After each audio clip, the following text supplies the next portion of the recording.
SK kepengurusan PDIP digugat, Jarod, ada yang coba oboh-oboh, pasti ditolak hakim. Pemirsa, 4 kader PDI Perjuangan menggugat Ketua Umumnya Megawati Soekarno Putri ke Pengadilan Tata Usaha Negara terkait pengesahan surat keputusan perpanjangan kepengurusan PDIP. Para penggugat menilai SK yang ditandatangani oleh Menkumham ketika itu Yasona Lauli melanggar anggaran dasar dan anggaran rumah tangga atau ADART partai. Penggugat juga beranggapan perpanjangan masa bakti pengurus PDIP bertentangan dengan keputusan Kongres. Hak prerogatif dari Megawati pun menurut penggugat tidak mencakup perubahan ADART partai tanpa melalui Kongres. Sebelumnya, masa pengurusan DPP PDIP saat ini terhitung dari 2019 dan berakhir pada tahun 2024. Namun Megawati memperpanjang masa kepengurusan DPP PDI Perjuangan tersebut sampai tahun 2025. Semuanya ketawa, bisa dibayangkan kan? Kalau yang berkarakter itu kayak apa tadi saya contohkan, kalau yang name kayak apa? Maka kita mewakili beberapa kader PDIP untuk meminta pembatalan itu di PT TNI supaya ada kepastian hukum, sehingga nanti tidak ada pro kontra, di mana nanti hakim yang akan menilai apakah pengajuan SK Kumham itu sudah sesuai prosedur, apakah belum.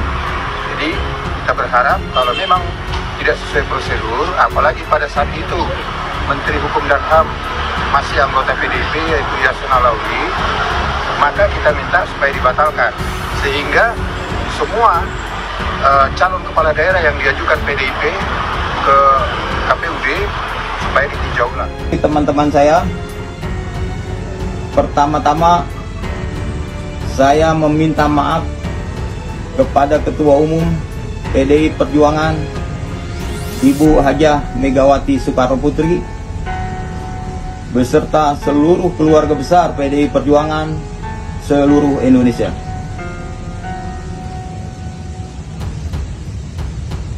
Pada kesempatan malam hari ini, saya menyatakan atau mengklarifikasi bahwasanya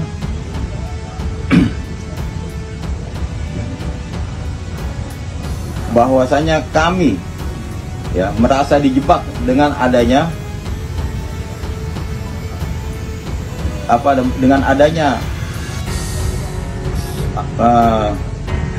surat gugatan yang ditujukan kepada Ketua Umum kami. Kami cuma hanya dimintakan tanda tangan di atas kertas kosong. Setelah itu kami diberikan imbalan uang sebesar Rp300.000. Jadi kami ini tidak tahu menahu masalah surat yang kami tanda tangani tersebut.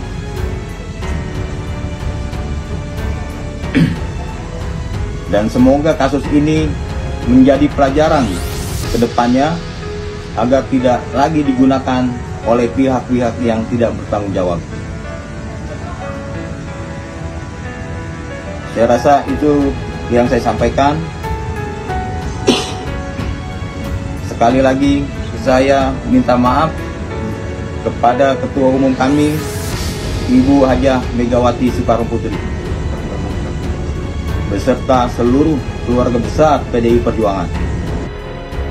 Ya, ternyata mereka ditipu guys. Jadi katanya mereka kenal nih pengacara, kenal-kenal gitulah. Lalu disuruh tanda tangan kertas kosong, katanya untuk memperjuangkan demokrasi. Cie, pengacara ini kabarnya dulu nyalek atau aktif di satu partai kunyit lah gitu kan. Dan mereka ini tergabung dalam LSM konon, yang selama ini dibiayai sama orang kaya, itu orang kaya yang sekarang tinggal di Menteng dan kaki tangan 9 naga itu gitu loh. Jadi kan jelas kan gitu. Ya mungkin kita sedang pertimbangkan lah apa langkah hukum nih buat pengacara-pengacara yang menipu ya kuasa, orang yang memberikan kuasa atau menipu seolah-olah memberikan kuasa kalau melihat penjelasan dari mereka yang katanya menggugat itu, gitu kan. Mungkin kalau nggak digugat secara hukum, harusnya lembaga tempat orang yang ngaku pengacara ini, ya organisasi profesi pengacara, tentunya harus memeriksa orang-orang ini, ya para petualang hukum ini. Benar nggak itu pengakuan mereka yang menyampaikan press conference kemarin itu, ya kan? Nah, jadi beginilah memang anak buah atau katakanlah para penjilat raja itu, gitu kan. Ya, untung lu kalian cepat-cepat cabut itu. Kalau nggak rame ini urusan, bos. Udah pada siap, ya kan? Nyari masalah kok hari gini. Kayak kita kurang aja masalah. Hati-hati deh, hati-hati, bahaya deh, ya. Ini penting menurut saya. Silakan gugatan itu berjalan dengan sesuai hukum, tapi saya yakinnya Ibu Ketua Umum PDI Perjuangan mempunyai hak yang sangat prerogatif untuk menyelamatkan partai ini, untuk selamatkan partai ini. Ya, kalau tidak segera mengubah SK itu, lah terus rekomendasi pilkada yang sesuai dengan aturan undang-undang seperti apa? Sedangkan kongres partai ini nggak bisa ecek-ecek PDI. Ya. Bisa lah kita melihat ke belakang lagi, bagaimana sebelum kongres selalu juga ada narasumber yang lebih menajamkan komisi politik, komisi ekonomi, komisi budaya, komisi program yang melahirkan program perjuangan partai. Jadi saya melihat kecenderungan gugatan itu lebih motif politik. Saya melihat keputusan Ibu Ketua Umum yang memperpanjang batas waktu kepengurusan itu bukan hanya menyelamatkan partai PDI Perjuangan, menyelamatkan pilkada 545 kabupaten kota dan 38 provinsi yang PDI Perjuangan hampir sekitar 520-an kita mengikuti semua.